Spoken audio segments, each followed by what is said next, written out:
Welcome to ArchivalAdventures. I think everything's set up and functioning. At least more or less. Hopefully I'm set up and functioning. I'm unclear as to whether I actually am. Looking for a glasses cloth because of course I went live right when I needed one. But welcome everybody to ArchivalAdventures. This is the once a week show that I do on both the twitch.tv/VTUL Studios channel and the twitch.tv/Rogan27 channel, sharing materials from special collections and university archives at Virginia Tech. Hold 1 second, because I do have a glasses cloth and using my sweater made them worse.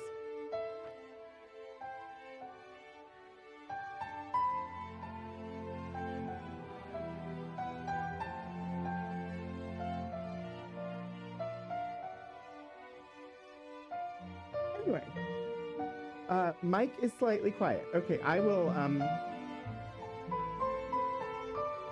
is this better? I hope that this is better. Let me know, Hannah. But yeah, let me say my hellos. Key Squared, it is great to see you. Probably not very chatty today. Your hands are full of lab equipment. Oh dear. Well, hopefully we won't absolutely need your expertise to figure stuff out. But it is appreciated when you're able to provide it. Hannah, of course, welcome. It's good to see you. Puddleglum, welcome. Work lurk. I almost always have to do work lurks for streams that I watch, so I completely understand. Hang on. I'm still wiping the glasses and can't scroll down the chat. You know, my order of operations is a little broken today. When is it not? Sterling, welcome. Lurking while researching. Hopefully the researching goes well. Okay, so hopefully all of you intended to be here. If you didn't, welcome anyway. This is, like I said, this is a once a week show where I share materials from special collections and university archives at Virginia Tech. I am Anthony Wright Day Hernandez, the Community Collections Archivist at Virginia Tech. And this is going out to two channels. It's going out to twitch.tv/VTUL Studios, which is the libraries channel. And to twitch.tv/Rogan27, which is my personal channel. And so you might hear me responding to chat messages in either of the channels. Incidentally, with the recent announcement made by Twitch at TwitchCon, we may be exploring which channels this goes out on. Since most of my Twitch viewers show up on the Rogan27 channel, I may, I don't know, I'm considering either just adding the library's YouTube channel as a live streaming location, or replacing the library's Twitch channel with the library's YouTube channel. We'll see. I need to talk to the people who actually run the library's Twitch channel. But I know I get a lot fewer viewers on that channel than on my own channel. And I have a feeling that viewership would be higher on the library's YouTube channel. In fact, about a month ago, when there was a article in the VT News about this show, one of the questions that somebody just sent me in response to having read the article was if I could simul-stream it on YouTube. And at the time, the answer was no.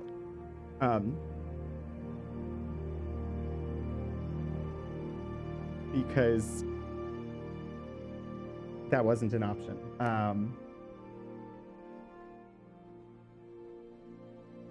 All right, I have adjusted the music volume down a little bit. Do let me know if it is still not quite ideal, and I can adjust further. Anyway, I should probably get us actually into a bit of what we're doing today, right? There's a lot of stuff going on behind the scenes for this show that you all don't really see. And just once a week, I have to come up here and I have to physically set up the streaming space for the show every week. So one of the things that I'm looking into is if I can stream from somewhere else where I can leave it set up, because then there'll be a little bit more consistency and it won't be as scattered at the beginning of the episodes. One would at least hope. Anyway, we're going to be looking at some history today. So how about we start by just acknowledging Virginia Tech's history and the history of the land that we are located on. Virginia Tech acknowledges that we live and work on the Tutelo and Monacan people's homeland, and we recognize their continued relationships with their lands and waterways. We further acknowledge that the Morrill Land Grant College Act of 1862 enabled the Commonwealth of Virginia to finance and found Virginia Tech through the forced removal of Native nations from their lands in Western territories. We understand that honoring Native peoples without explicit material commitments falls short of our institutional responsibilities. Through sustained, transparent, and meaningful engagement with the Tutelo and Monacan peoples and other Native nations, we commit to changing the trajectory of Virginia Tech's history by increasing Indigenous student, staff, and faculty recruitment and retention, diversifying course offerings, and meeting the growing needs of all Virginia tribes and supporting their sovereignty. Virginia Tech acknowledges that its Blacksburg campus sits partly on land that was previously the site of the Smithfield and Solitude plantations, owned by members of the Preston family. Between the 1770s and the 1860s, the Prestons and other local white families that owned parcels of what became Virginia Tech also owned hundreds of enslaved people. We acknowledge that enslaved Black people generated wealth that financed the predecessor institution to Virginia Tech, the Preston and Olin Institute. And they also worked on construction of its building. Not until 1953, however, was the first Black student permitted to enroll. Through inclusivity, the institutional and individual commitment to APROSIM, that I may serve. In the spirit of community, diversity, and excellence, we commit to advancing a more diverse, equitable, and inclusive community. All right, so how about we take a quick glance at what it is that we're going to be looking at today, and then we'll dive into some documents. I realized I forgot to update the screen share, so just give me 1 second. I have to capture the window. Hold please. Oh, come on.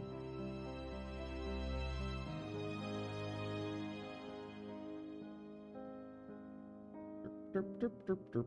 Sorry. There we go. I lost the interact when I went to make it so that you all didn't see the... One moment.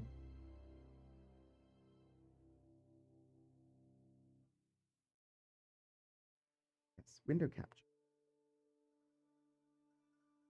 Even though it is the same window every single week, I do have to, like, tell it every week. Capture this window.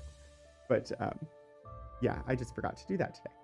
Anyway, yes, today we are going to be exploring a topic within high energy physics, and I'm uncertain.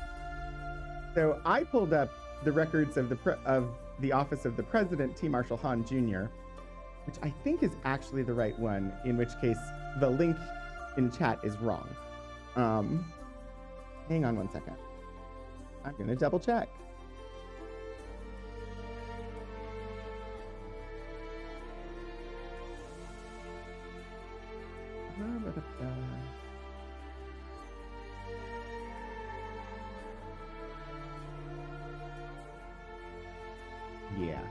We actually have a couple of collections, but the one that actually has the folders in it is not the one that's linked in the MooBot. So that's my bad, because I don't think there's anything in... Yeah, the one that's linked there is T. Marshall Hahn Jr.'s Papers, which is a collection of documents by former Virginia Tech President T. Marshall Hahn Jr., but does not contain the physics-related content that we're looking at today, which is, in fact, in the records of the Office of the President, T. Marshall Hahn Jr., and that is my bad. But I can also update that MooBot command fairly quickly for you. While I do that, I will leave you with this extremely long abstract to glance at while I just update that MooBot command real quick. Whoopsie doodle. Also, how is everybody today? While I'm fixing this command, I can always ask and be like, anybody have any updates, anything interesting going on? I hope that you're all having a good day so far. All right, that's one of the channels that I got MooBot updated, and now I just got to do the other one, and then we'll be ready to go.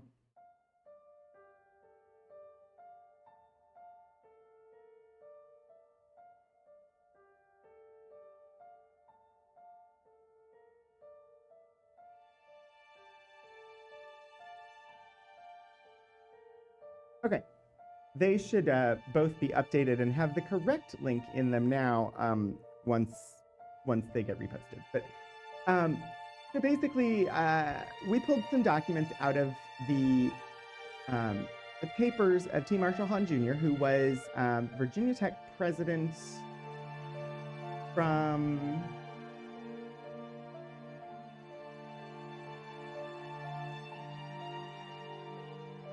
July of 1962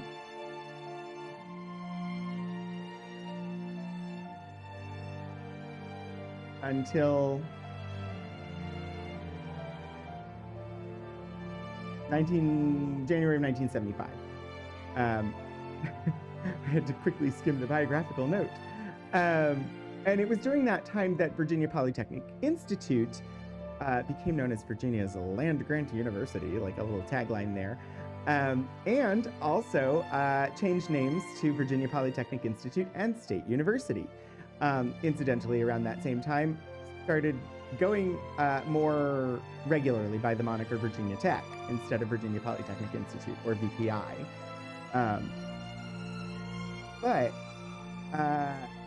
So most of this collection is like correspondence and stuff like that.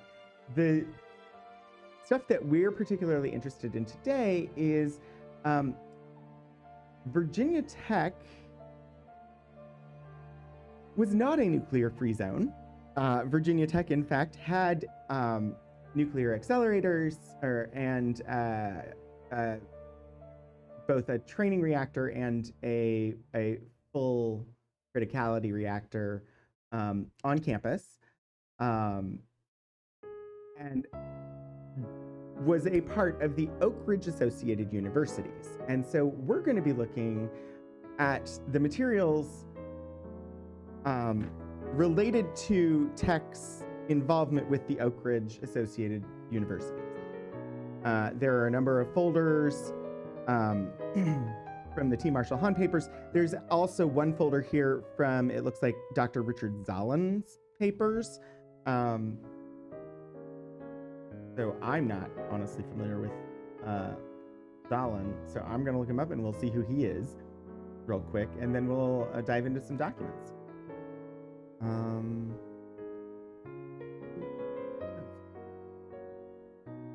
069. Dr. Richard Zallen. So we have one folder of stuff from this collection, and Zallen, let's see, went to Rensselaer Polytechnic and then Harvard, studying physics and applied physics. Worked at Xerox in Rochester, New York. He was a part of a team that patented spin-coated photoconductor films. Then he was a professor of physics at Virginia Tech. So it looks like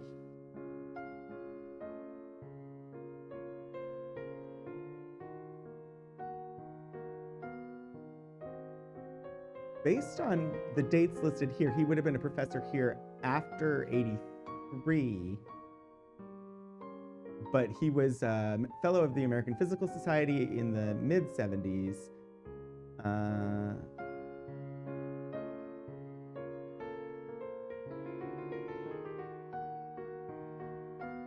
From 71 to 72, he acted as the visiting associate professor of physics at the Technion, the Israel Institute of Technology in Haifa. And in the summer of 1979, he was visiting professor at the Université de Paris 6. From 90 to 91, he was the SERC Senior Research Fellow at Imperial College in London. And in 98, he served as a visiting professor at Imperial College London. Okay, so yeah, there's a folder of stuff related to an Oak Ridge workshop, it looks like.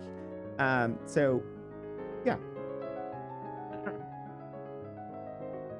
we will find out together, because as unfamiliar as I was with the materials previously, I'm even less familiar now, because Sterling is picking the stuff for me and prepping it, and so I honestly haven't seen any of this stuff.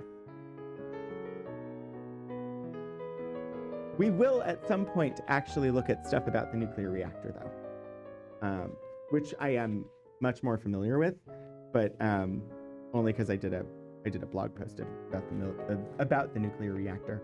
And yeah, there's some pretty good stuff about Virginia Tech's nuclear reactor.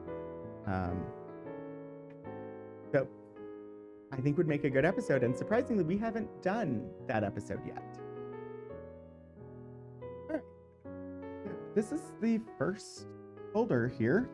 This is from Hahn's Papers, dated 1969, Oak Ridge Associated Universities. And let's see what we got. And hopefully the camera wants to focus. That's a new behavior, because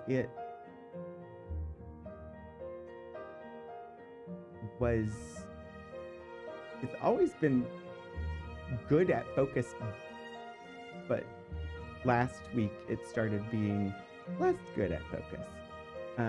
Hopefully, we'll see. This is to Mr. Alvin Weinberg at Oak Ridge National Laboratory. Does everybody know what Oak Ridge Laboratories is? I realize I've mentioned Oak Ridge Associated Universities a couple times. I didn't actually mention like what that means.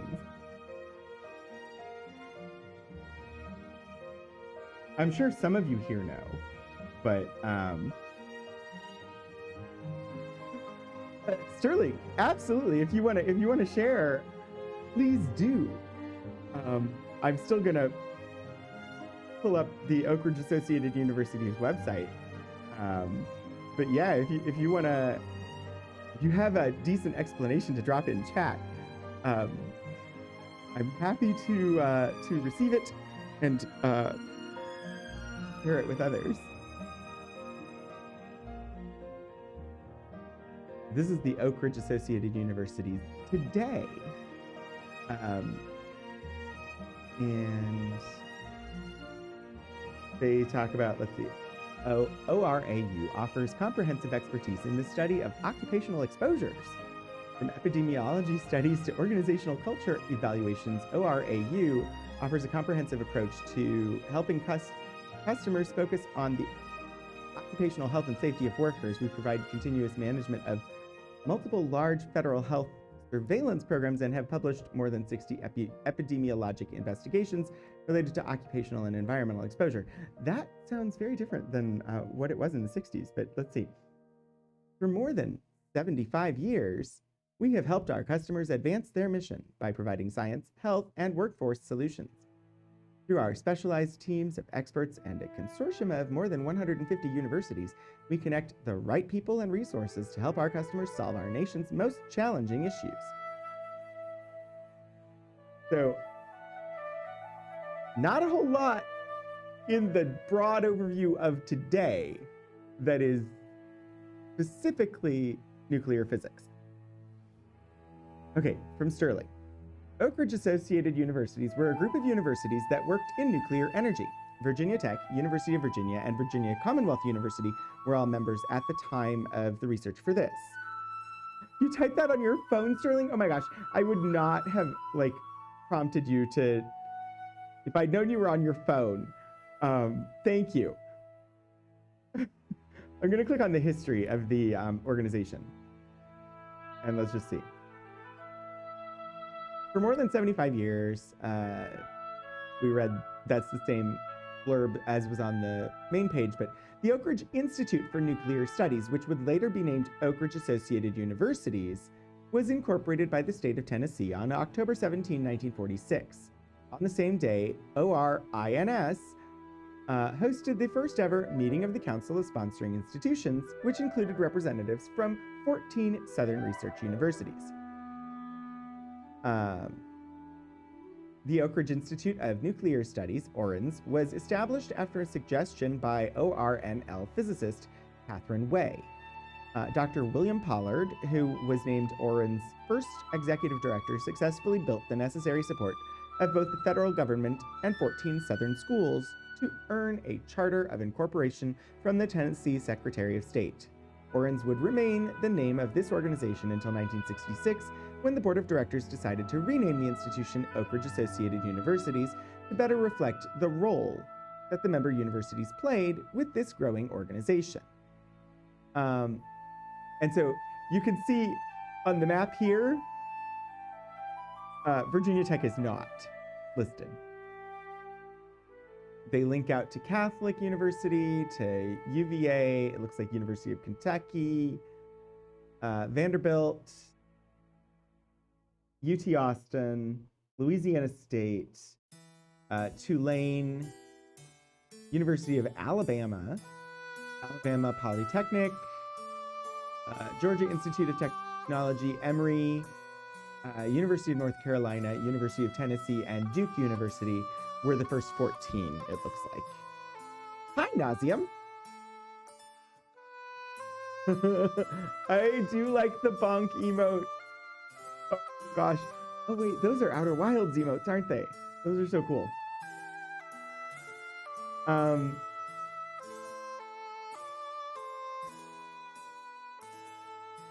So the Oak Ridge Institute for Nuclear Studies assumed responsibility for the National Administration of the Atomic Energy Commission sponsored pre-doctoral and postdoctoral fellowship programs. There were 326 pre-doctoral fellows and 41 postdoctoral fellows appointed by the fellowship board.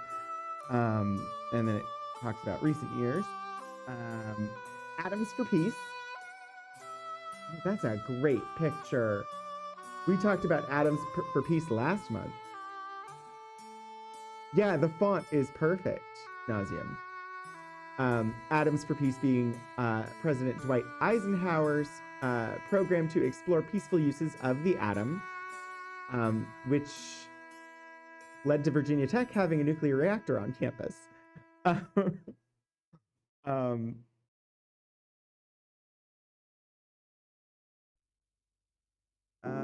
see. They did medical stuff, thermosets, name change. Yeah, so basically the Oak Ridge Institute for Nuclear Studies is like a leading research location specifically related, specifically for nuclear physics stuff and related. They honestly, I did not know, but apparently they extend beyond that. But they were involved in administering sort of like educational access to fissionable material on behalf of the Atomic Energy Commission. And since Virginia Tech built a nuclear reactor on campus, we necessarily were in some ways associated with the Oak Ridge associated universities. So yeah, that's what we're gonna explore the documents now. But I realized I kept mentioning them without checking to make sure that everybody knew who they were. Hi, Detective Zen, pre-doctor and postdoctor. Great to see they were still allowed to study after their regeneration.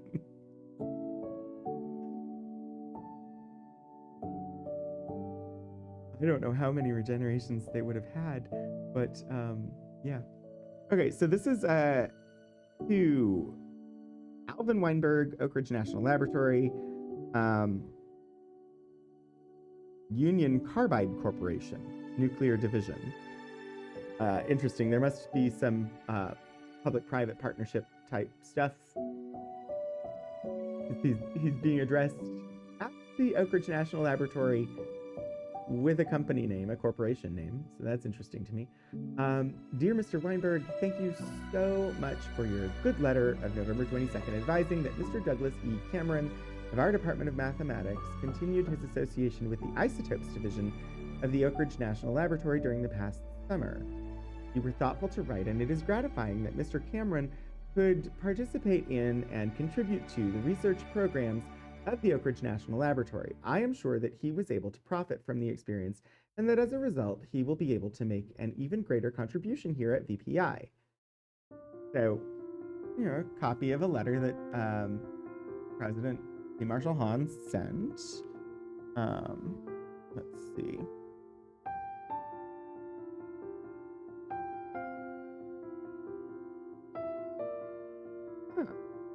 I'm guessing this is what we just read was a response to this letter, because what we just read was from December 3rd, 1968, and this letter from Alvin Weinberg at Oak Ridge National Laboratory. And here it is, Oak Ridge National Laboratory, operated by Union Carbide Nuclear Division, from November 22nd, 1968, to President Hahn. During the past summer, Mr. Douglas E. Cameron of your Department of Mathematics continued his association with the Isotopes Division. While he was here, he was responsible for controlling 8 calutrons? I have never seen that word before. I'm curious, and I'm going to see what is a calutron. Anyway, while he was there, he was responsible for controlling 8 calutrons in a way which maximized the rate of reception of ions with minimum disturbance of the sources. His experience will enable him to contribute to the understanding of the processes by which the calutron's arc produces ions. We believe that this kind of engagement in our research programs is an effective means by which we can cooperate with colleges and universities. It is my hope that your faculty members and your institution profit from it, as does the Oak Ridge National Laboratory, and that I may look forward in the future to welcoming other representatives of Virginia Polytechnic Institute to participation in our research. Okay, a calutron is a mass spectrometer originally designed and used for separating the isotopes of uranium. Developed by Ernst Lawrence during the Manhattan Project and was based on his earlier invention, the cyclotron. Oh, okay, so I'm very familiar with the cyclotron. The calutron is a refinement of the cyclotron? I'm assuming? Its name was derived from California University cyclotron in tribute to Lawrence's institution, the University of California, where it was invented.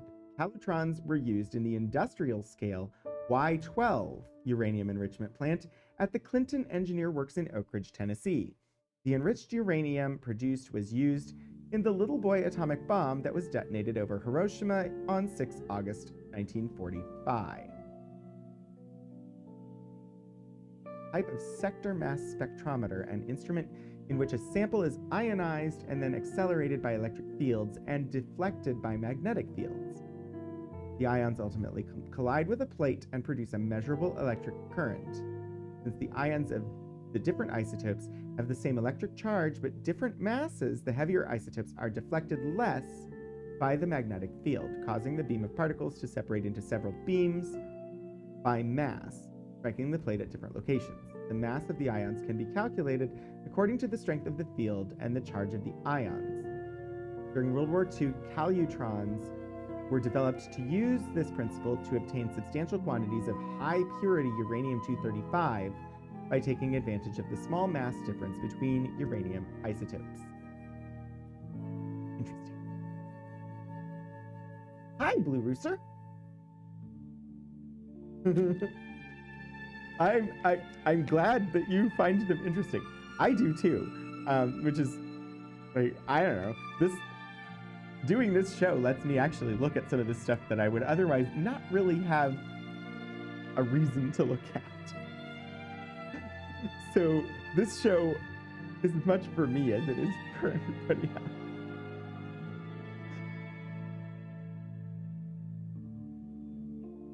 Let's see.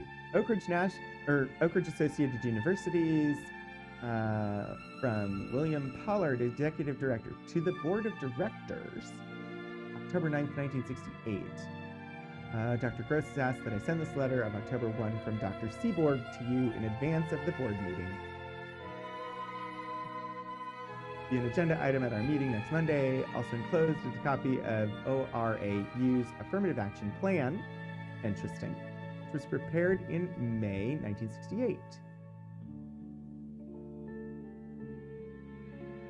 You will note that Dr. Seaborg feels that this is a matter requiring highest management attention. Let's see, 1968. When was affirmative action actually passed? Yeah, key squared. Calutron, named for the University of California. So not Calutron, which is what I had been pronouncing it, but Calutron.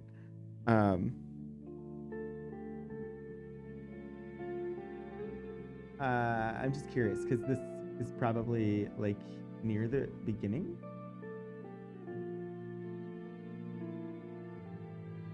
I wish for history, please.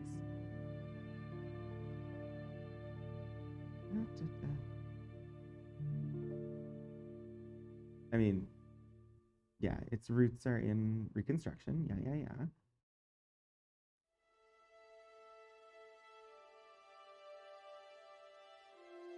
Okay. This is not near the beginning.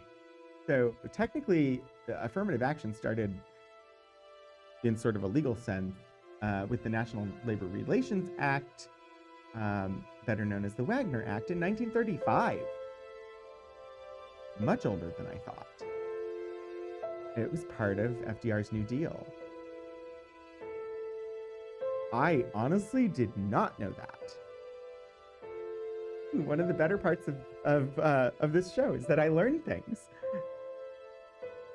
I always just thought that affirmative action started in the 60s with, like, the equal rights movement, like the civil rights movement. But okay, United States Atomic Energy Commission. This is stamped October of 1968. Addressed to Paul Gross, President, Oak Ridge Associated Universities, located at Duke.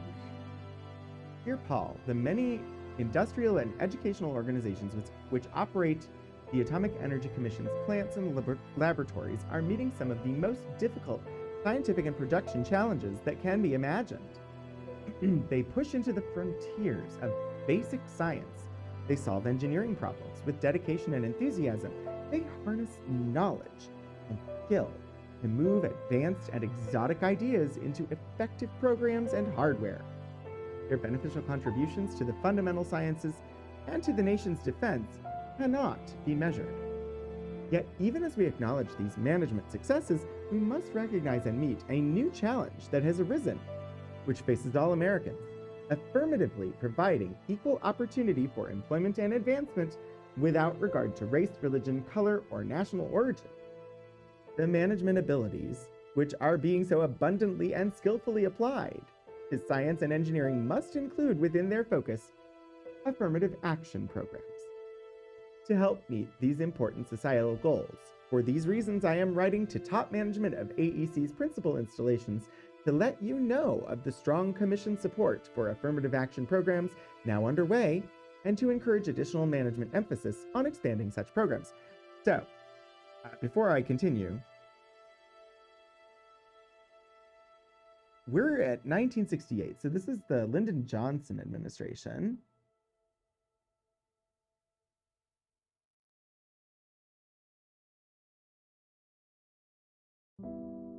The first time affirmative action is used by the federal government concerning race is President John F. Kennedy's Executive Order 10925, which was chaired by Vice President Johnson. At Johnson's inaugural ball in Texas, he met with lawyer Hobart Taylor Jr. and gave him the task to co-author the executive order. Okay.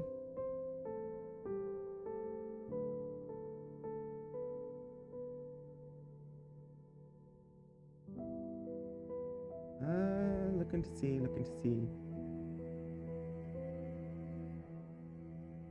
LBJ's Civil Rights Act.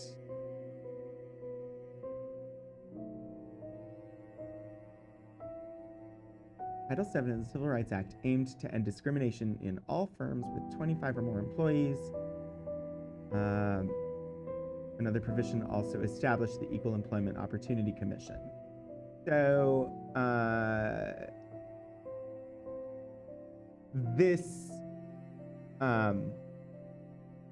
this document from the Atomic Energy Commission to the Oak Ridge Associated Universities discussing implementation of affirmative action planning and stressing its importance is in response to the requirements of the Civil Rights Act of 1964. So I was not wrong to have associated affirmative action with the 1960s civil rights movement. I knew there was a reason it was in my head. I'm happy to be vindicated. Okay. Affirmative action is a concept that requires more than passive implementation of a policy of non-discrimination in employment. Affirmative action necessitates imaginative, sustained efforts to devise recruitment, training, and advancement programs which will help disadvantaged Americans of all races, colors, and creeds both to contribute to our society and to achieve their fair share of America's bounty. Affirmative action encompasses many things, making known the management commitment to equal job opportunity at all levels of the organization, positive communication of job information to the disadvantaged, the underprivileged, the qualified or underqualified victim of racial bias, aggressive recruiting, on-the-job training, restructuring jobs to make maximum use of available skills, removal of discriminatory restrictions on employment and promotions, as well as other actions tailored to fit specific situations and circumstances.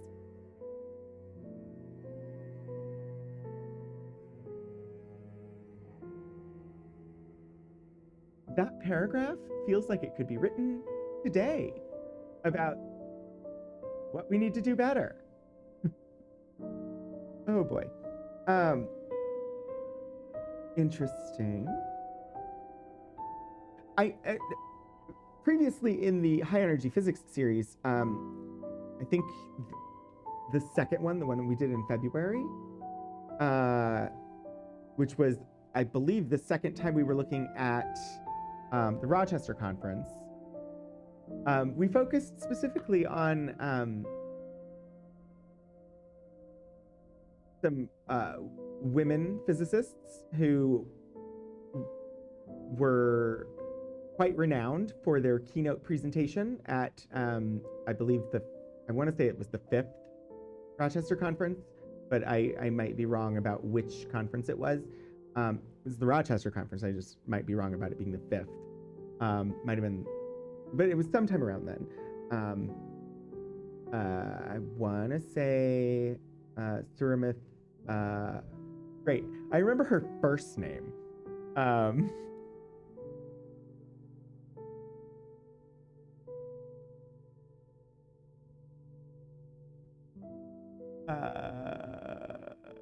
on. It's gone, and I'm not gonna dig to find it. Go back to like February, high energy physics number 2. All creeds, does that include the assassins one?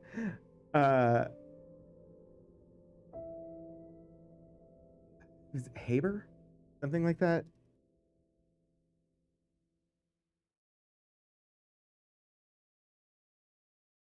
Yeah, I don't know. I don't remember.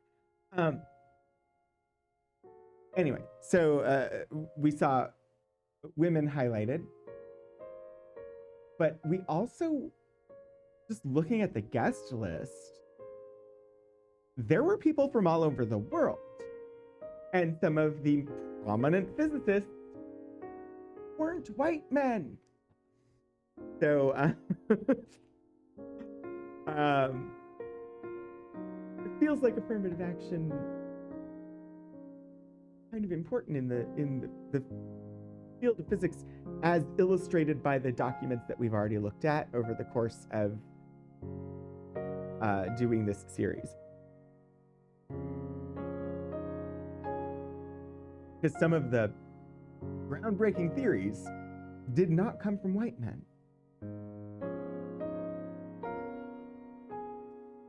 The experience shows that affirmative action programs... Oh, sorry. I just bumped the mic. My bad. Experience shows that affirmative action programs are successful in direct proportion to the amount and depth of top-level attention that is given to them. Delegation of full responsibility for affirmative action to subordinates who have only a limited role in the management of an organization has not proved to be adequate. That entire paragraph, 100% still applicable today when talking about diversity, equity, and inclusion initiatives in higher education. Accordingly, I want you to know that my fellow commissioners and I appreciate your personal leadership in continuing to develop and implement affirmative action programs that will enable your organization to contribute to the fullest possible extent to the solution of our great social problems. I urge that you ask your principal staff members to review their equal employment opportunity programs and to buttress them with new or renewed efforts. Let me add that I am aware of the effective work being done by Oak Ridge Associated Universities in employing and training disadvantaged persons in your own workforce, as well as by developing and conducting the outstanding TAT programs. I have no idea what the TAT programs are. If anybody does know and feels like letting me know, I would love to know, but I'm not gonna bog myself down by searching for that right now.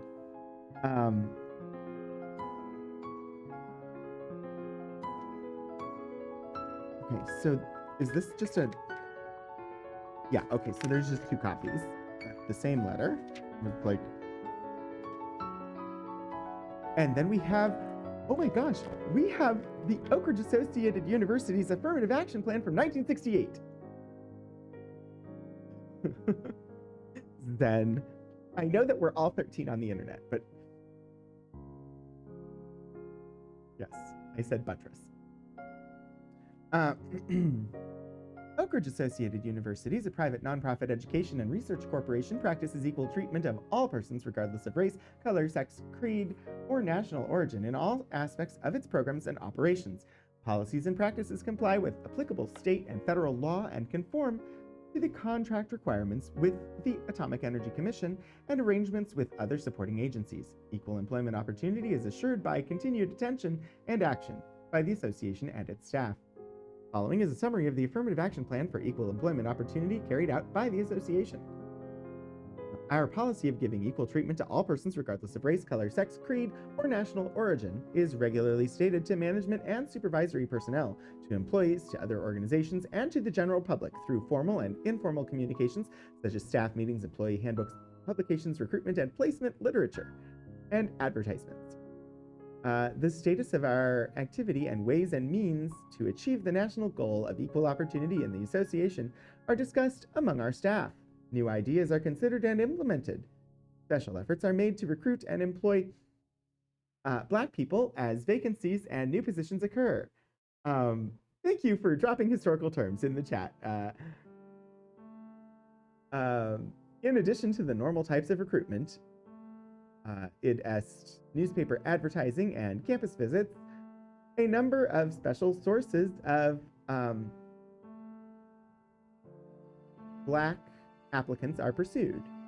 They include close working relationships with various community organizations and individuals, such as the Community Action Program, Neighborhood Youth Corporation, the Community Action Center, University of Tennessee Financial Aid's Office, the Tennessee Department of Employment Security, high school and trade school teachers and staff, clergymen, individual Black leaders, Black employees, and others. Our recruitment on Black college campuses has been increased. We also regularly review applicants and graduates of the association's training and technology project, many of whom are disadvantaged Black people. In addition to the efforts of the personnel department staff, supervisors, and employees, refer Black applicants to the association. These referrals are encouraged. Once Black applicants are identified, special consideration is given favoring their placement. For some who were underqualified but have the potential, wonder how that is determined. A reasonable period of on-the-job training in a regular position is provided to permit them to develop their skills to an acceptable level. The approach has been fruitful in a number of instances. In summary, the association broadened and increased its sources of Black applicants and gives them additional consideration as vacancies develop. Like, that sounds great. And honestly, I feel like 100% that's how employers should operate. If you're applying and you are not necessarily at the level that the person who just left the job was at, but the potential is there for you to rise to that level within a reasonable period of time, then employers should be hiring you and helping you grow in the position. Too often employers, this song is louder. I'll bump the music down some more. Too often employers are looking for that unicorn that is exactly the clone of the person who just left, or can step in on day one and just take over and go. And there are certainly times when that is necessary. But it'd be so much better if they could bring in somebody who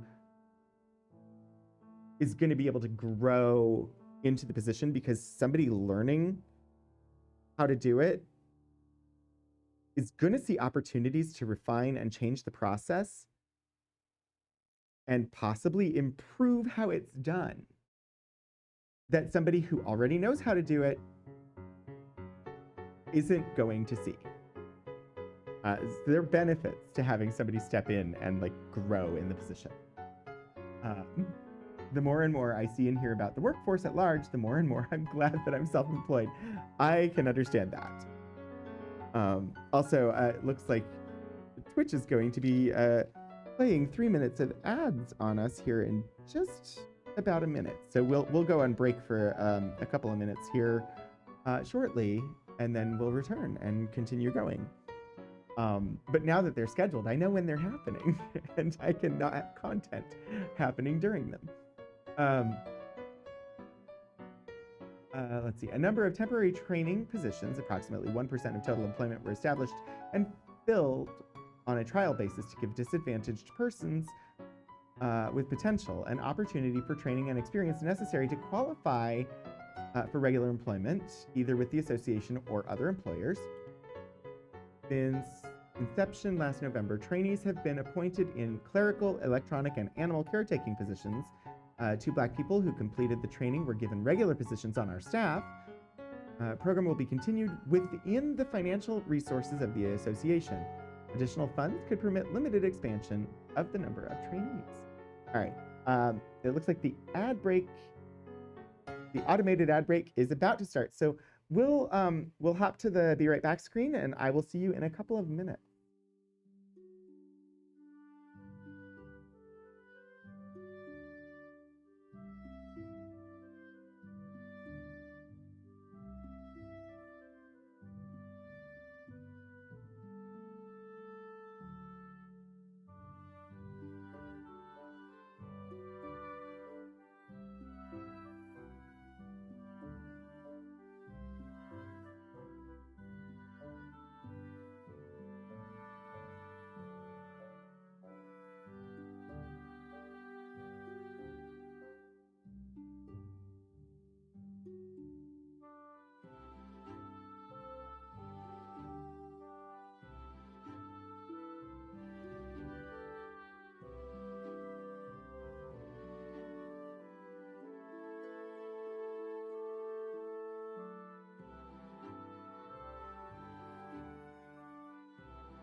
Okay, all of my indications are that the automated ads should be over. So let's hop back in. Yeah, Hannah. it's a new thing of me recognizing that, hey, once an hour, maybe taking a break is a good thing. And having the platform itself enforce playing ads by setting up a schedule so that they happen automatically. And, you know, if we get a raid, now anybody coming in on the raid won't be hit with an ad when they arrive for the next hour. It makes me take breaks, and I quite like having a break now and then. Disembodied Rogan. Okay, let's see. I should finish this document, and honestly, like we should progress. President's Youth Opportunity Program considered itself part of the community, and in its corporate capacity contributes within our resources to the development of this area. Members of the staff, as individuals and representatives of the association, also participate in the community's social and economic development projects and activities, such as career development conferences, serving on panels, human resource development committees, community action programs, and as members in area development organizations. For example, members of the staff have served as officers on the board of directors of the Tennessee Council on Human Relations. A member of the staff is current chairman of the advisory board for the development and utilization of human resources of the city of Oak Ridge. And others have been active in the Community Relations Council and the Community Action Program. Is it normal for the Affirmative Action Plan to list off so many achievements of what they've already done? I thought usually the plan would be laying out goals of what they want to do. The association maintains up-to-date personnel records, which serve as a guide to employee development and promotion. Personnel at lower grades are given first and equal consideration. They vigorously pursue promotion from within, which is not a bad thing. Employees, particularly Black people, are encouraged to acquire additional formal and on-the-job training. Supervisors counsel employees on their development. So mentoring or guidance is good. Formal study is supported financially under the association's educational assistance program. So that's also good. I don't know what the terms are of that program, but you know, employers helping to underwrite formal education for their employees is not a bad thing. Even though this is before the cost of higher education skyrocketed, starting in like, actually, this is around the time it started to go up.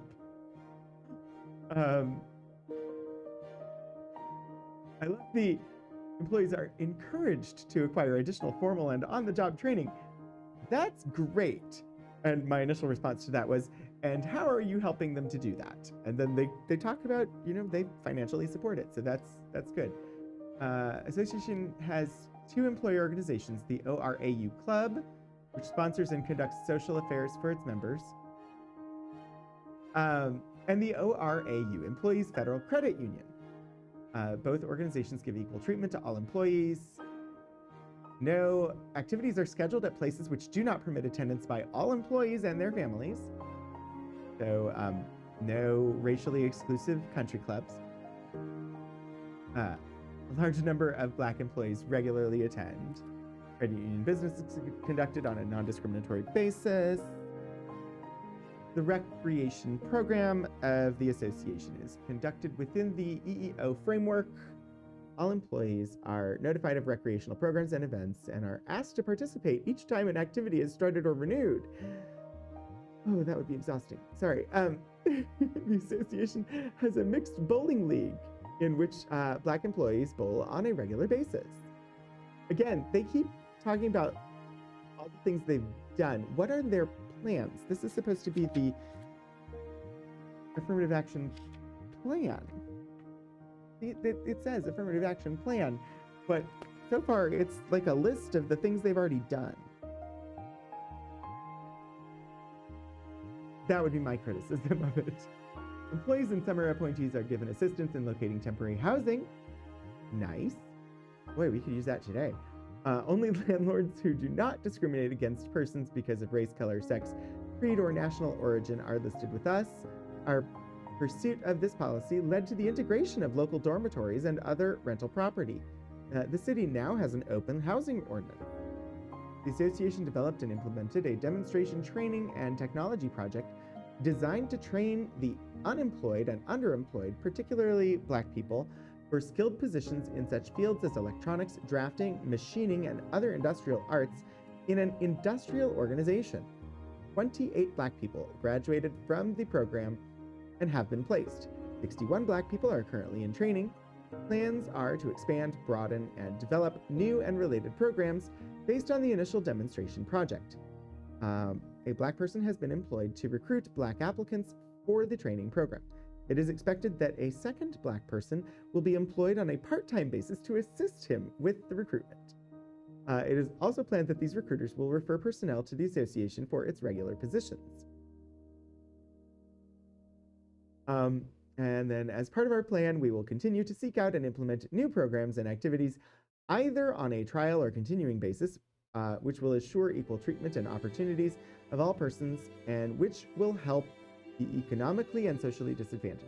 We maintain contacts with other employers and exchange information on EEO activities and plans. So really, the only spot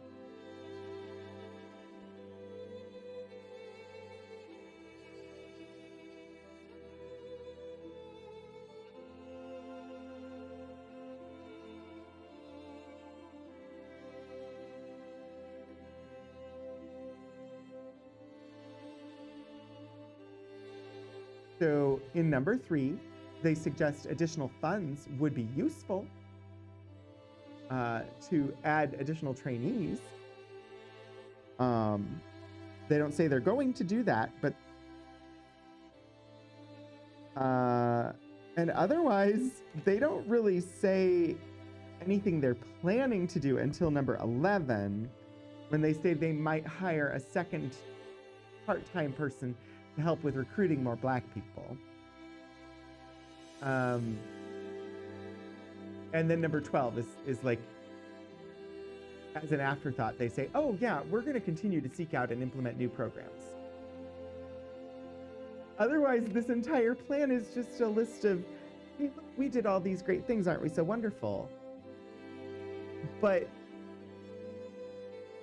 it's supposed to be their plan for what they're going to do and the benefits they expect to see from that. So that sort of bothers me a little bit, but additional funding will be useful. In other news, water is wet.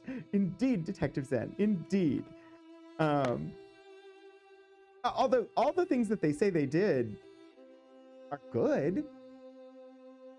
One of the other things that I notice here that is definitely a trend, if you look in historical documents like this, from the implementation of the Civil Rights Act of 1964, so as EEO programs and affirmative action stuff is being set up into and through the 80s. Like, so from the mid-60s through the 80s, and I guess probably into the 90s, but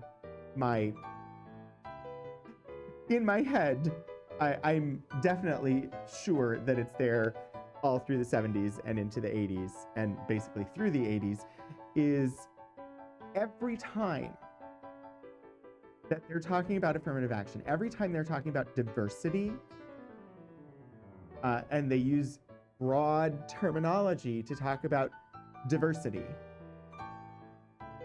they mean Black people, specifically African Americans.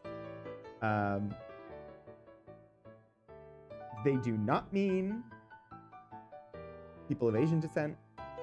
They do not mean indigenous folk. They do not mean Latinx people. They don't mean women. They don't mean South Asian people. They don't mean they don't mean anything but Black people when they talk about diversity or other programs of that type using broad generalized language, the only thing they're concerned with is Black people. And it's laid out in here in their plan where they're talking about, look at all these great things we did. And they're all about Black people. They talk about affirmative action and recruiting a more diverse workforce. And then all of their numbers are, and look at how many Black people we added. Because that's all Americans see or hear when the term diversity comes up, at least during that period of time.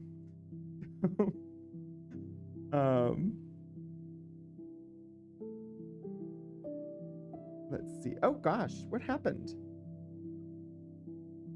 Did I really just not move the cursor long enough that the screen went completely dark on me and I couldn't see chat anymore? Okay, let's see.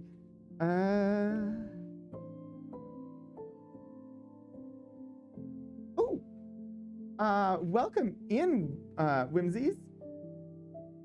Hello, 16-bit Eric. Welcome.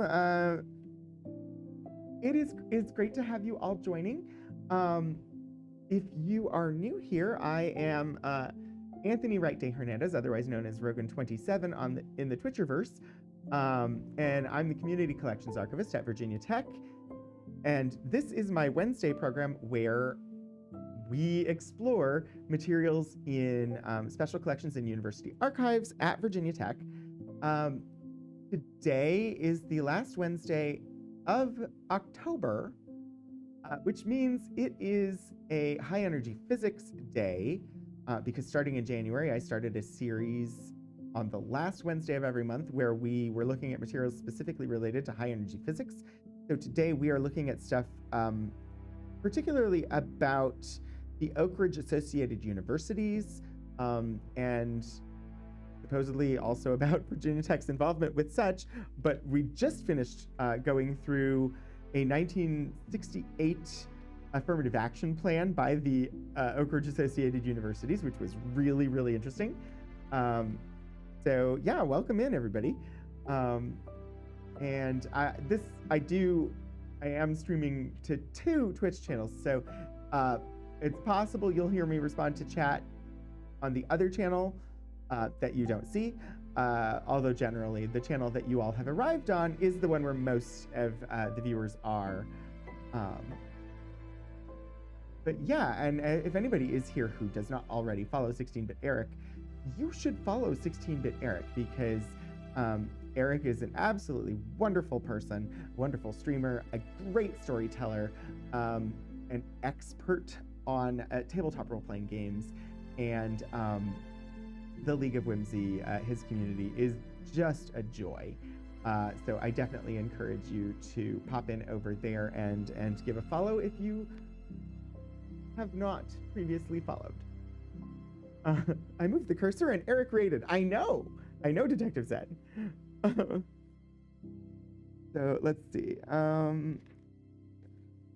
We're trying to see. I'm looking to see what the next interesting thing to jump out is. I was really interested to run across the Affirmative Action Plan. That was interesting because it was the initial implementation of affirmative action on behalf of the Oak Ridge Associated Universities. Highlight work.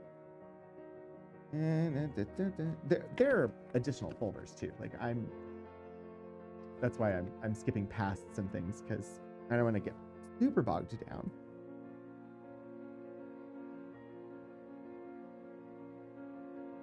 Let's see, addressed to Mr. Cecil O. Alford, July 15th, 1968, from former Virginia Tech president T. Marshall Hahn Jr., who was president at the time. Let's see. Thank you for your good letter of June 19 concerning the Conference on Abundant Nuclear Energy at Gatlinburg, August 26 to 29. All right, I saw the name of the conference and I was like, what is this about? Although the conference promises to be extremely worthwhile, I regret other commitments will not allow me to attend. Aw, sadness. But let's read the letter that was a response to. As a member of the Oak Ridge Associated Universities Board of Directors, you will be interested in our forthcoming 22nd Annual Gatlinburg Conference. So I'm familiar with the Rochester Conference, but I don't know about the Gatlinburg Conference. As you are well aware, the power plants of the near future are envisioned as being large, nuclear, and low cost. This year's program will emphasize the applications of this abundant, low-cost nuclear energy.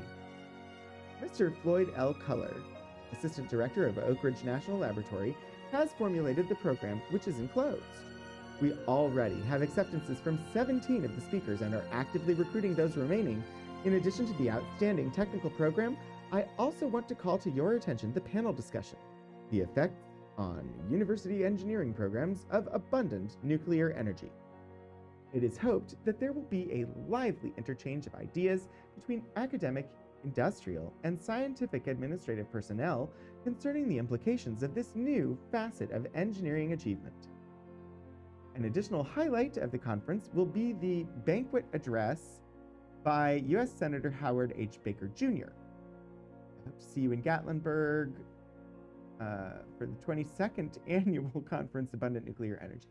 Okay, so let's look at the program.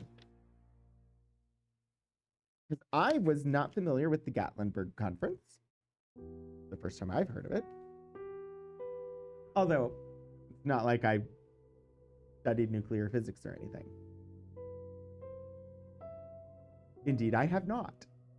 I do find it interesting, though. So let's see. Conference on Abundant Nuclear Energy, Gatlinburg, Tennessee, August 26 to 29, 1968.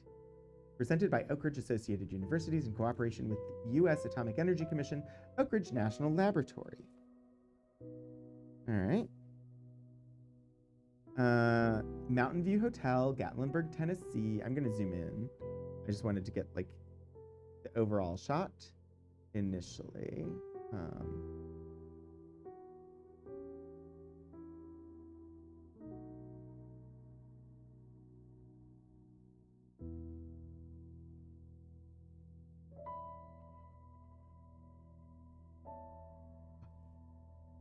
All right, there was a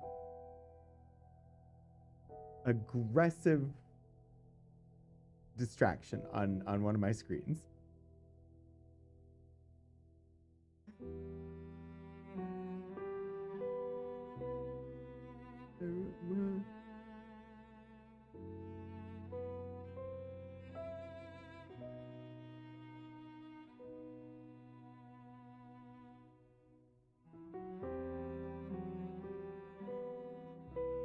Oops.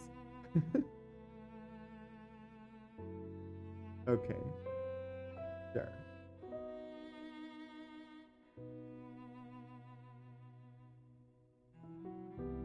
I will deal with that later. It is quite distracting, though. I'm going to switch so I can't see that screen anymore again.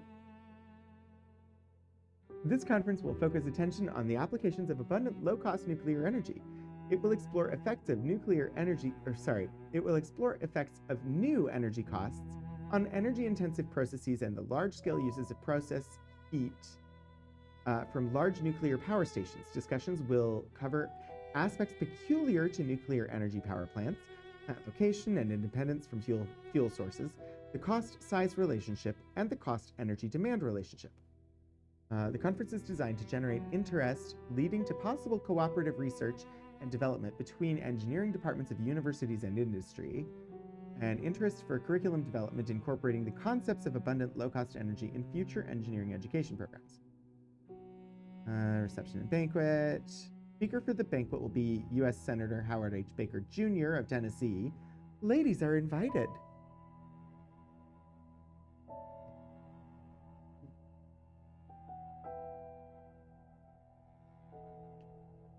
When was this? 1968?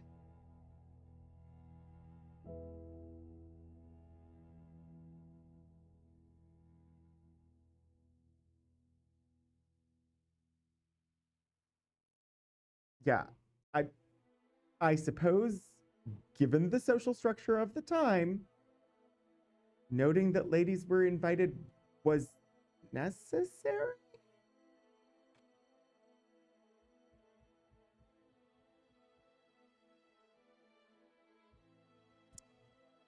I just know that, like, at this same time, some of the leading physicists coming up with groundbreaking theory in this field of science were women. Ladies are invited, apparently, to the special reception and banquet. A post-conference tour of the Oak Ridge National Laboratory will be conducted on Thursday, August 29. The tour, which will visit such facilities as high-flux intensity reactor, molten salt reactor, experiment, and trans-uranium facility, will take most of the day. A chartered bus will provide transportation. Okay, hey, 50s. What the hell? No, this is 68. This isn't even the 50s. This is 1968.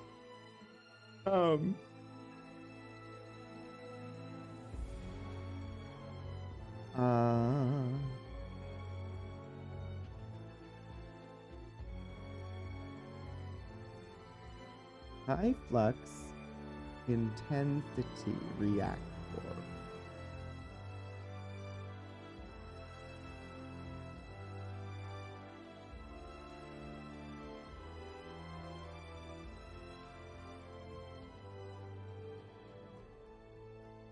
Apparently now it is called the high flux isotope reactor. I'm looking them up because I want to see what they look like. I will definitely share this in just a moment once I got a couple of them pulled up. Because this is what their post-conference tour was going to be of. Molten salt reactor. That is actually a current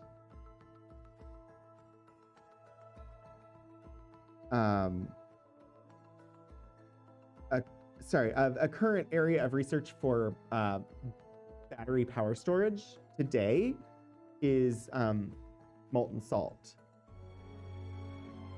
So just seeing this listed was interesting to me.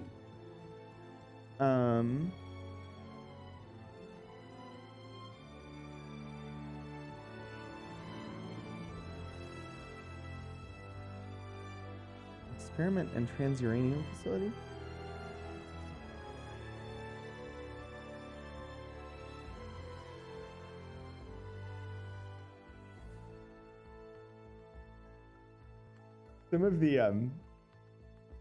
Some of the web searches that I do for work, I'm sure I'm on lists.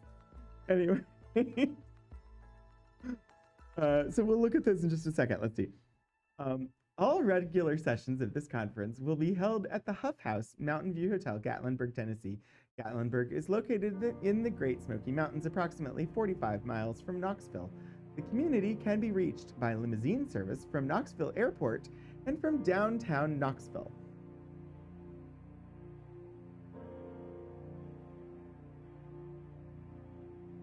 I'm sorry, for my own,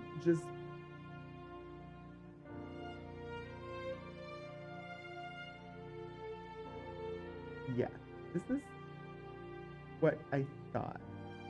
It is extreme eastern Tennessee, which is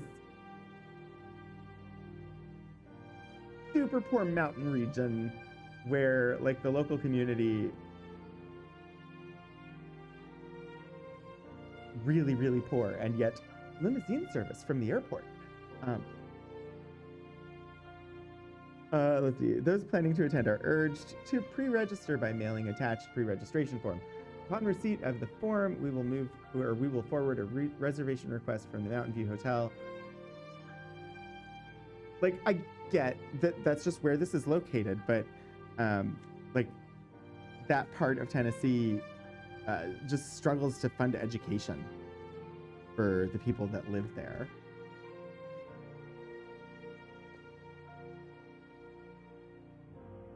The No Girls Are Allowed treehouse suddenly wanted girls.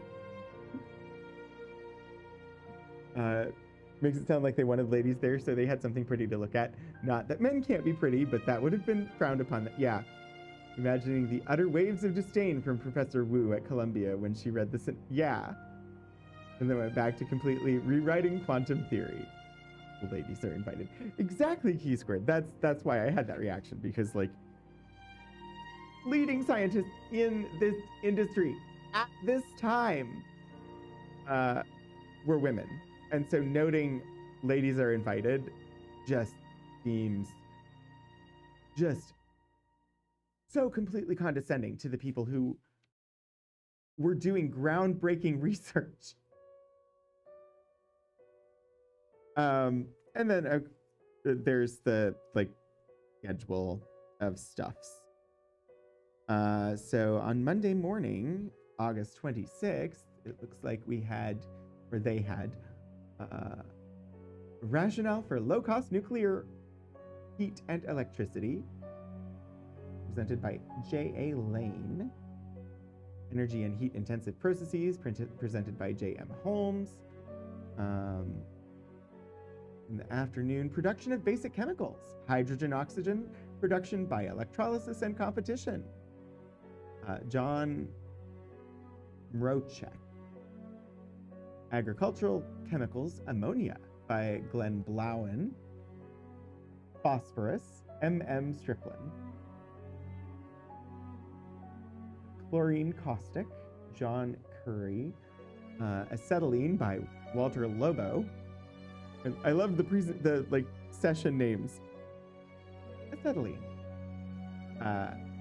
Nitrogen fixation in arc processes, H.W. Godby. And then they had a reception and dinner. Guest speaker, the Honorable Howard H. Baker Jr., U.S. Senator from Tennessee, at the dinner. Let's see. Then Tuesday, electro-winnowing of metals and metal refining processes. I get the men in the 50s weren't supposed to be pretty, but I have fully zero qualms with calling, say, Cary Grant pretty. Cary Grant was very pretty. Pretty is just because we have to have gendered terms typically associated with femininity, and handsome is the English term, English equivalent, but they mean the same thing. They're just gendered terms. Electro-winnowing of metals and metal refining processes. J.R. Chapman presented about aluminum. Ben Booner presented about magnesium. A.M. Squires about iron and steel with hydrogen. H-iron. Joe Rosenbaum apparently presented on electro-winnowing of metals on behalf of the U.S. Bureau of Mines.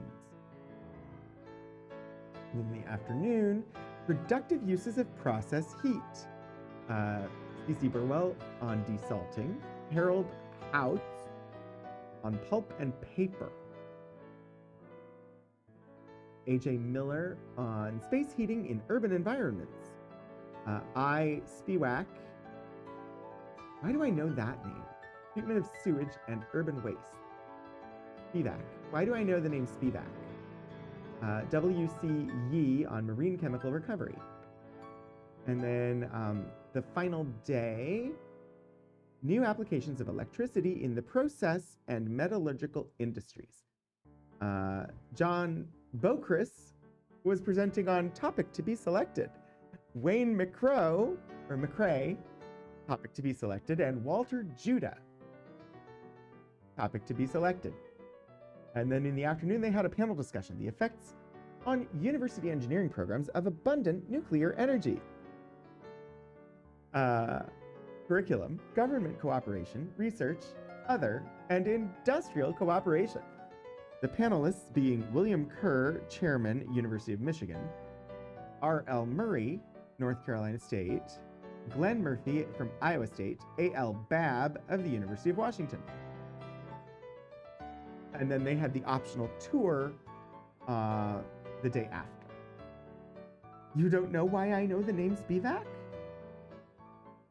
Space heating? You mean heating from space?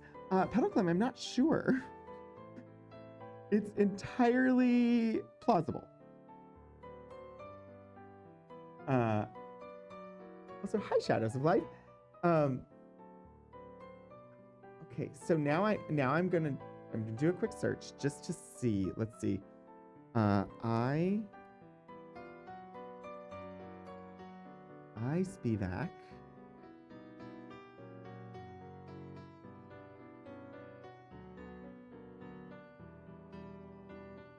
Irving Spivak. 1928 to 2005.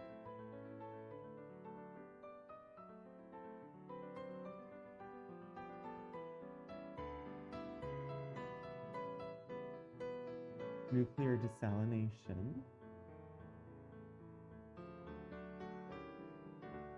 Worked at Oak Ridge. Huh. I don't know why I know this person's name. It's possible they've come up in one of the other high energy physics series episodes.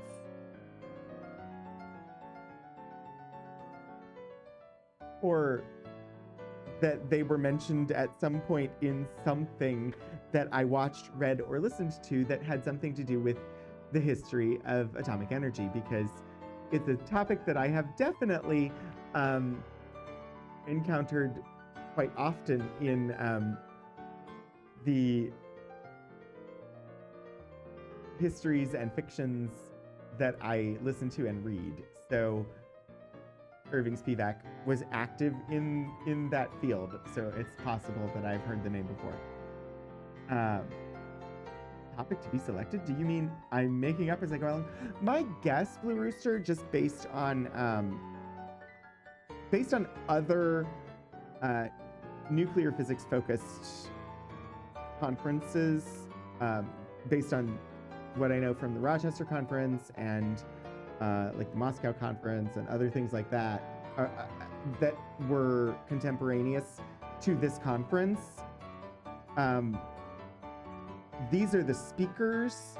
They know these individuals will be doing the presentations on Wednesday. And just having their name mentioned might get some people to attend the session. The reason it's topic to be selected is they're probably going to be summarizing or critiquing.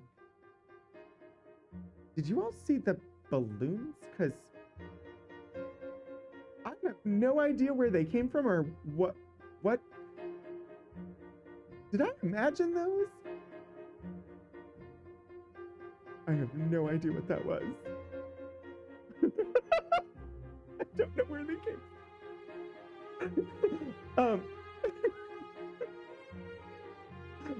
Anyway. Oh. You saw them too. Okay, good. I barely saw them because, like, I can't see that part of the screen. It's behind a light.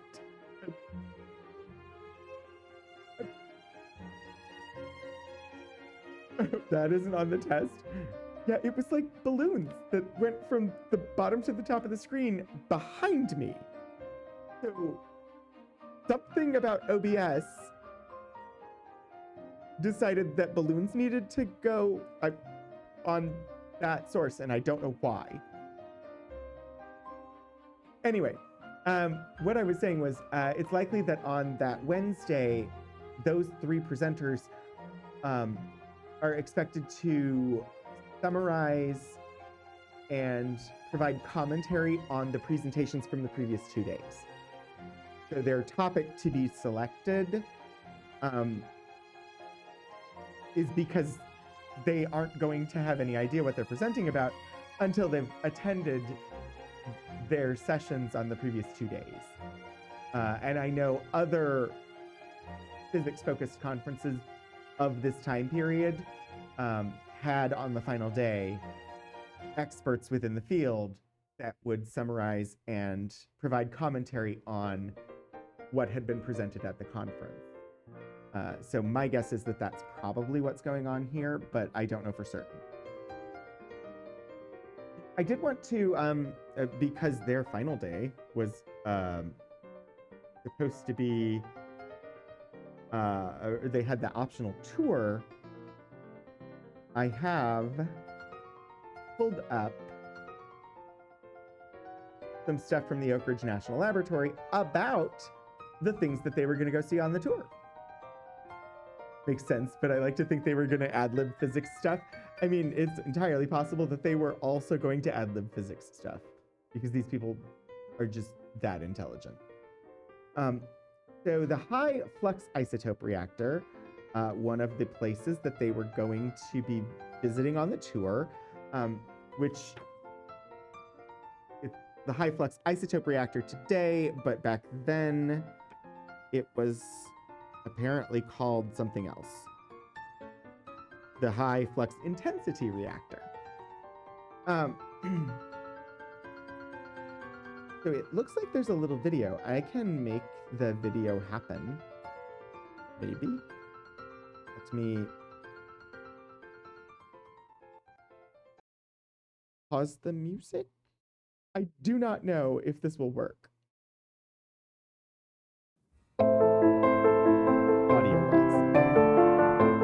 Operating at 85 megawatts, the high-flux isotope reactor is one of the most powerful research reactors in the world.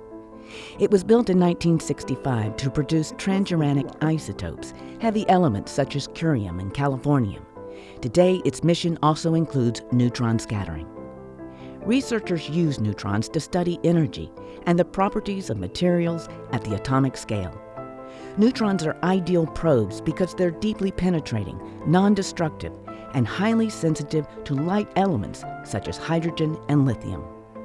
HIFER's neutron scattering instruments are divided into two rooms, the original beam room and the cold guide hall.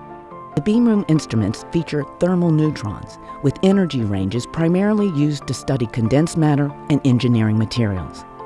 The cold guide hall features beamlines utilizing cold neutrons with lower energies, primarily for soft matter research.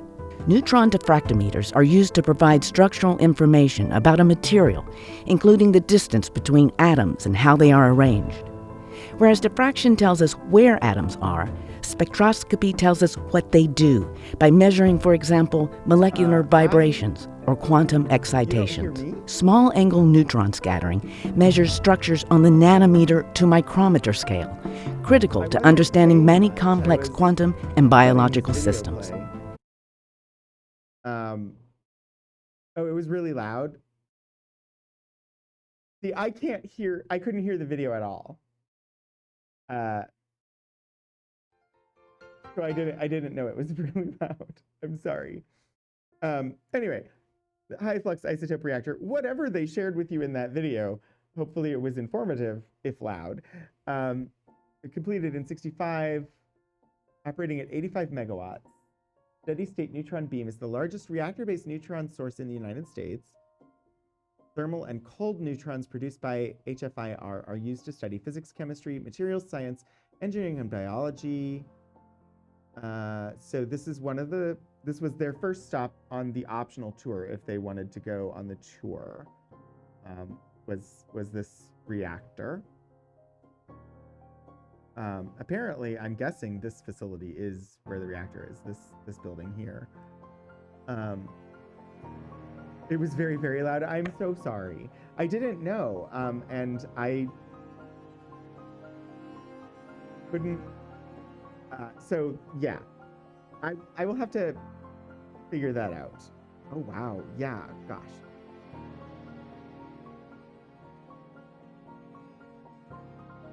I have a different mix than you all do. Something about world domination and bringing society to its knees, you know, normal stuff. Yeah, I wasn't expecting to play videos today, or I would have tested that more extensively. The second one mentioned was the molten salt reactor. So this is a page from the Oak Ridge National Laboratory's history. Time warp, molten salt reactor experiment. Alvin Weinberg's magnum opus. Hey, look, Alvin Weinberg. We saw a letter from him earlier.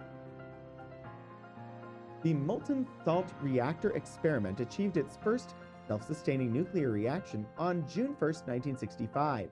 3 years later, on October 8th, 1968, it became the first reactor ever to run on uranium-233. MSRA was noteworthy in at least 3 respects. Besides running on U-233 and acting as an economic proof of concept for nuclear power, the reactor was fundamentally unlike most modern designs. The fuel did not sit in the reactor core while coolants circulated through. Rather, the molten salt acted both as a carrier for the fuel and as a coolant.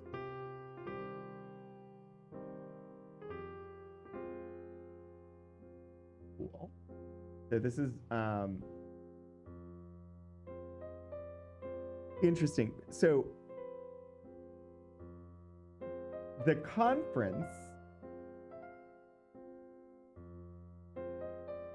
happened in August of 1968, and 2 months later,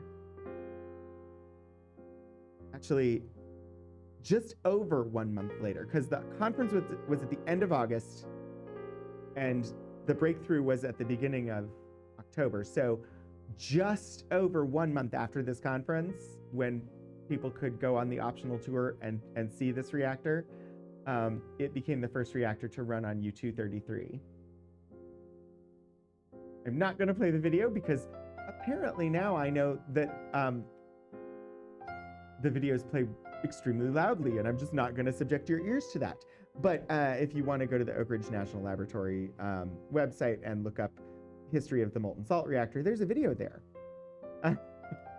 And then the other, there was a mention of the transuranium laboratory. So I pulled this up. Transuranium Analytical Laboratory Facilities. The Radiochemical Engineering Development Center at the Oak Ridge National Laboratory is the production, storage, and distribution center for the Heavy Element Research Program of the U.S. Department of Energy. The REDC and the neighboring high-flux isotope reactor were built to produce transuranium elements for use in national and international research programs since 1966, and since 1966 has been the main center of production for transcurium elements in the United States.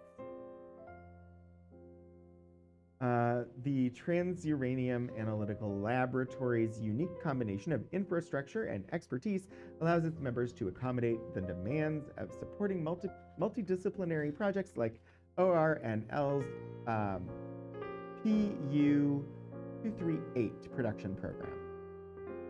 The TAL consists of a series of glove box laboratories and hot cells for handling and analysis of high-level radioactive materials. I don't know the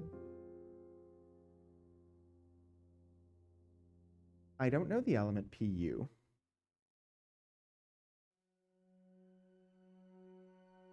Plutonium. Sorry, I did not know that Pu was plutonium. And yes, we were just reading about Tal.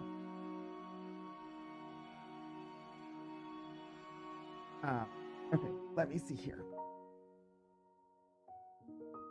Somehow I can spend 2 hours on this stuff. Is also interesting to me.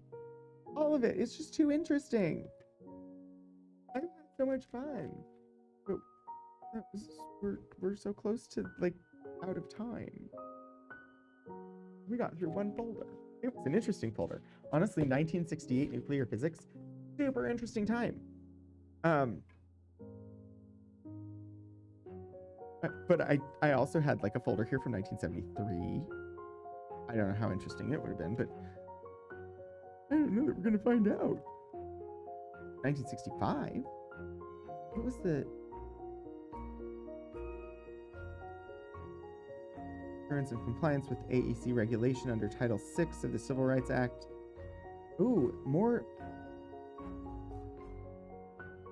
This one's specific to VPI. We read the Affirmative Action Plan of the Oak Ridge Associated Universities earlier. Interesting. So this is talking Title VI. What was Title VI? Because Title VII was affirmative action. Yes, the end of the stream is nigh. Something about, oh, sorry. I thought Ben had another note in there, but oh wow, this is 1965.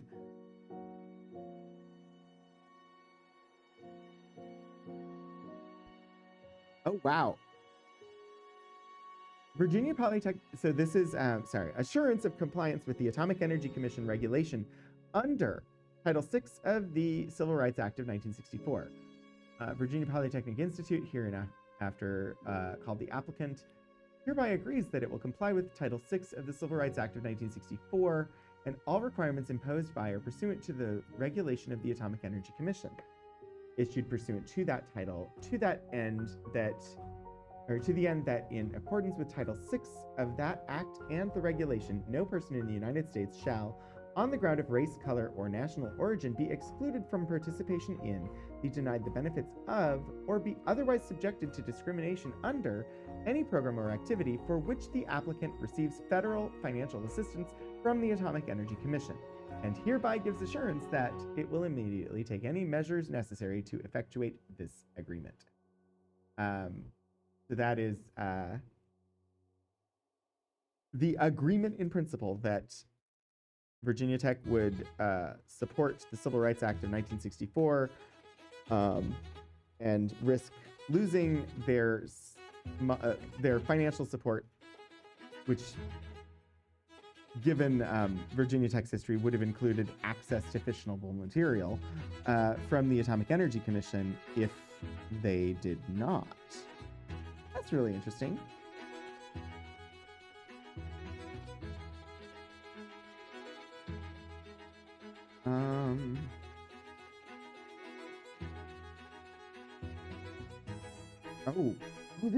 This.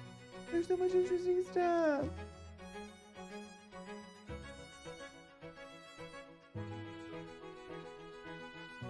We're not gonna have time to look at this one today, but and I'll want to.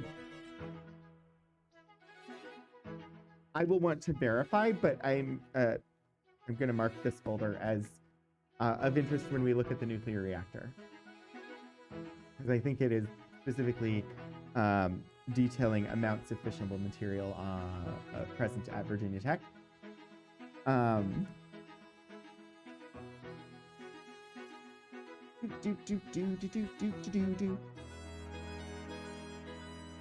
The United States Atomic Energy Commission, Dr. T. Marshall Hahn Jr., President, Virginia Polytechnic Institute and State University. Dear Dr. Hahn, recently, Mr. John A.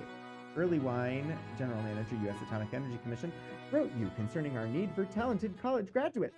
I am pleased to advise you that that our representatives will be visiting the Virginia Tech campus on October 24th, 1974, and will be interviewing at Placement Services Office.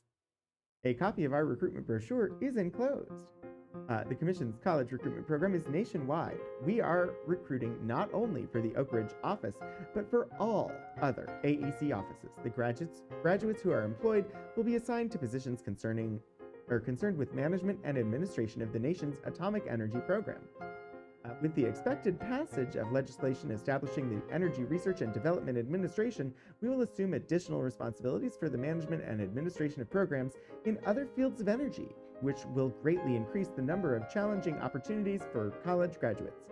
I would appreciate your assistance in our search for the outstanding graduates needed to help solve some of our nation's energy problems.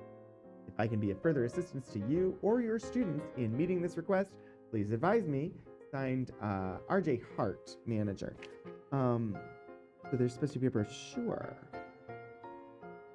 Employment with the United States Atomic Energy Commission, an equal opportunity employer.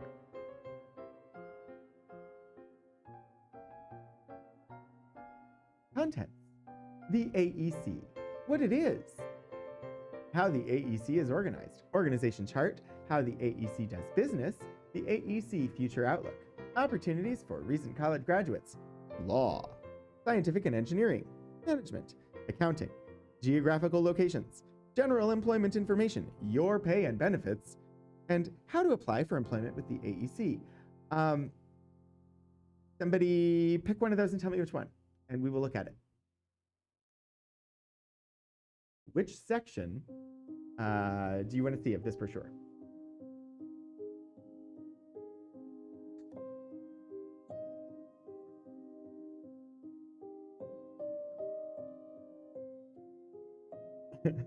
Does it have a section on What to do if you fall into the waste and gain superpowers? Sadly, I don't think it does.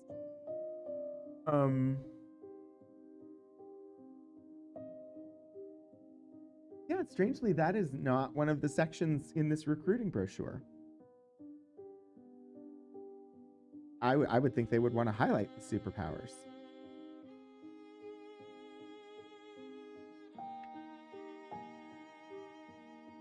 How about your pay and benefits? Scientific and engineering. Okay, yeah. Thank you, Hannah. Page 11. I like scientific and engineering is a good option.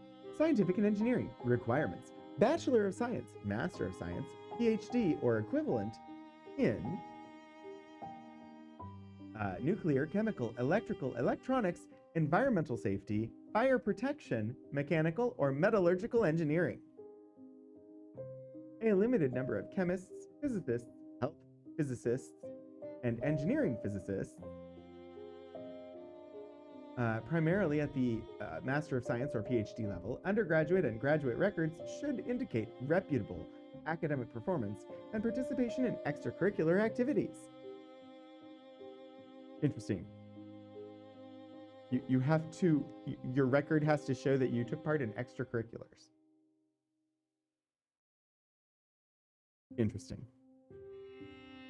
For work in reviewing and evaluating contractors' activities and conducting intensive technical review and analysis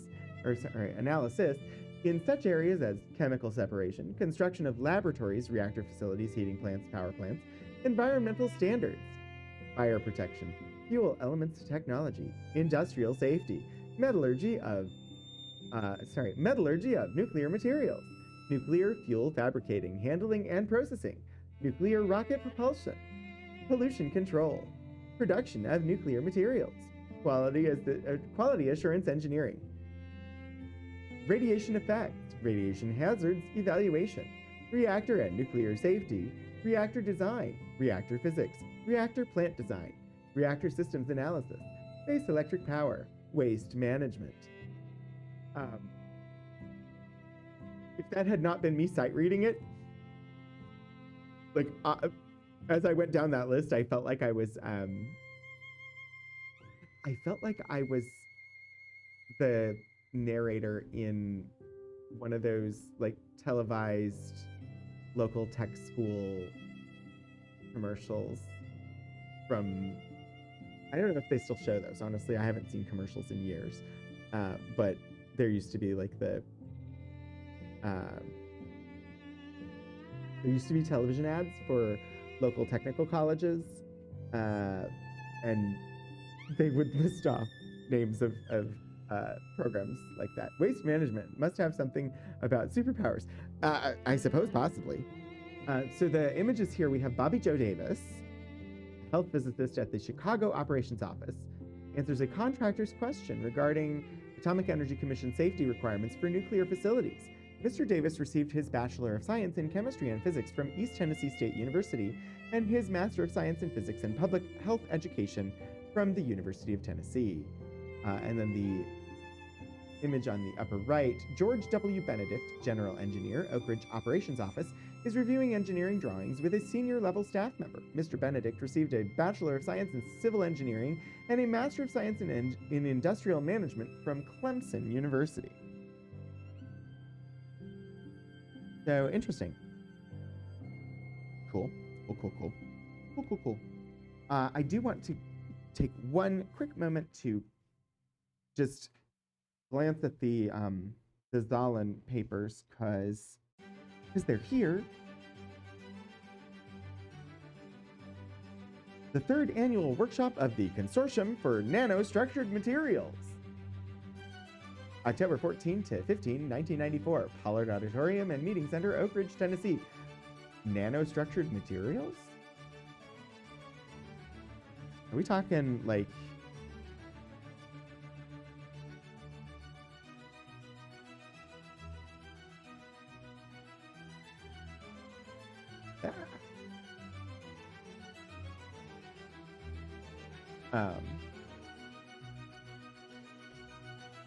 Yeah, my brain won't give me the word.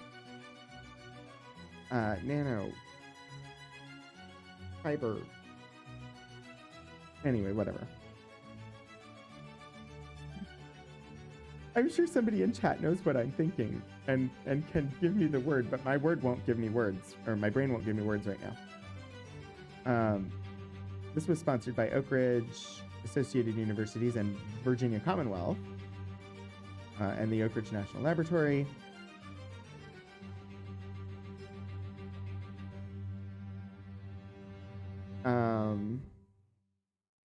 Nanoscale materials. I guess nanites would be appropriate.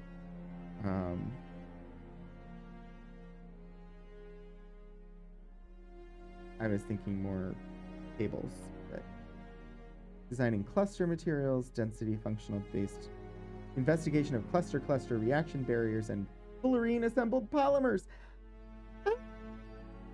Sorry, we do have a Buckminster Fuller focused episode coming up in about a month or so. So seeing fullerene assembled polymers. I never know what you're thinking. That's what makes me exciting. Something that was slightly on fire. Oh dear. So it's talking about nanomaterials, and I'm trying. There's nanomaterial constructed cords of some sort, but I can't. My brain won't give me the term for them right now.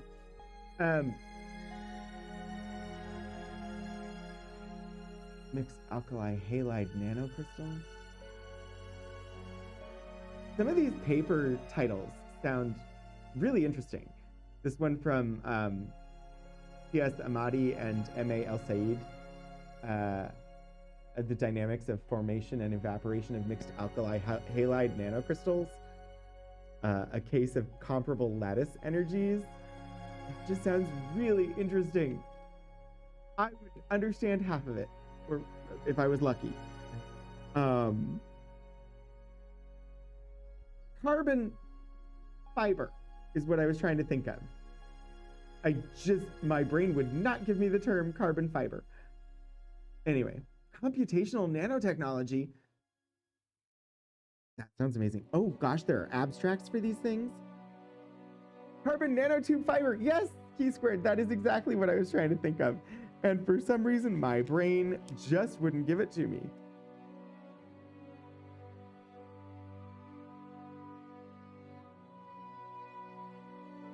Electronic functions. But this is more endohedral fullerenes. Endohedral fullerenes are produced using 1. Arc discharge, 2. Laser ablation in heated buffer gas, as well as 3. High pressure insertion. The endohedral fullerenes are separated from the more dominant mother species. I'm uncertain what number that is meant to be because of the printing. It's either carbon 80 or carbon 60, and carbon 70, etc. I'm guessing carbon 60. By differential sublimation and high-performance liquid chromatography, the endohedral fullerenes are characterized by Fourier transform mass spectroscopy and electron spectroscopy for chemical analysis. FTMS also allows for charge bracketing measurements of the electron affinity and ionization potential of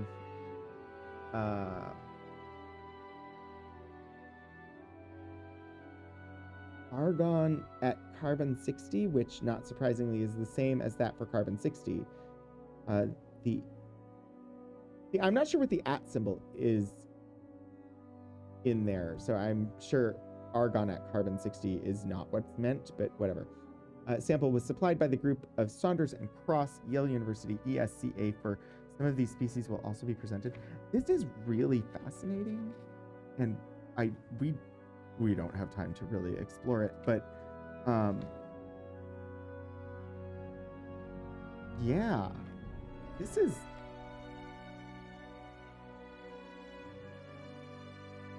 I'm going to bookmark this one as like, hey, we might want to explore this specific folder in more depth, like in an episode on another day.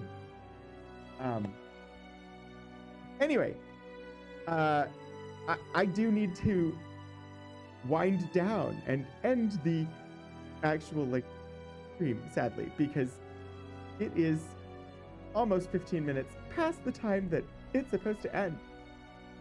But I have had an excellent time. This has just been really, really, really fascinating. Really, really good. I really enjoy the science and technology weeks, especially, but also just I'm really fascinated by the physics stuff that we've come across. It's just the at means encapsulation. Okay, so that was carbon-60 encapsulated in argon. Or argon encapsulated in a carbon-60 sphere. Got it, Key-Squared. Thank you for the explanation, because I didn't understand that notation. That was one that I hadn't encountered before. And like I said before, I always learn something on this show. Anyway, I do need to figure out where we're gonna raid. And I'm trying to go a little bit quickly because Twitch is gonna run ads on me again in 9 minutes if I don't move us along. So let's see. We've got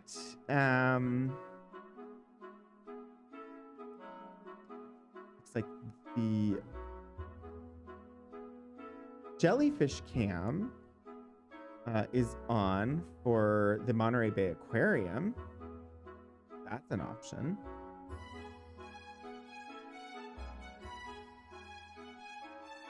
Always fun to drop in and learn something. Yeah. So yeah, I think we're gonna do jellyfish cam today. We'll pop on over to the Monterey Bay Aquarium. It's a lovely, chill place to hang out.